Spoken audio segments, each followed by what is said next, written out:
রাজধানীর মোহাম্মদপুর ইউনিয়ন ব্যাংকের একটি শাখা থেকে অবৈধ একটি পিস্তল, ২টি ম্যাগাজিন ও ৪৭ রাউন্ড গুলি উদ্ধার করেছে সিটিটিসির একটি টিম।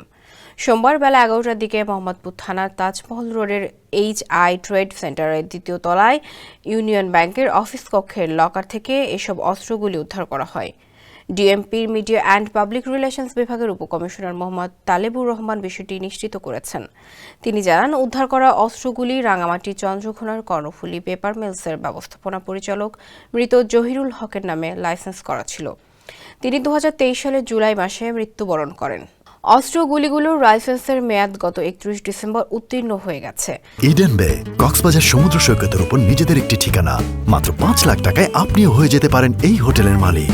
জানা যায়, ২৫ অগস্ট স্বরাষ্ট্র মন্ত্রণালয়ের জারি এক প্রজ্ঞাপনে জানানো হয়, ২০০৯ সালের ৬ জানুয়ারি থেকে ২০২৪ সালের ৫ আগস্ট পর্যন্ত সেসব আগ্নেয়াস্ত্রের লাইসেন্স বেসামরিক জনগণকে দেওয়া হয়েছে তা স্থগিত করা হলো। একই সঙ্গে ৩ সেপ্টেম্বরের মধ্যে গোলাবারুদ সহ আগ্নেয়াস্ত্র সংশ্লিষ্ট থানায় জমা দেওয়ার নির্দেশও দেওয়া হয়।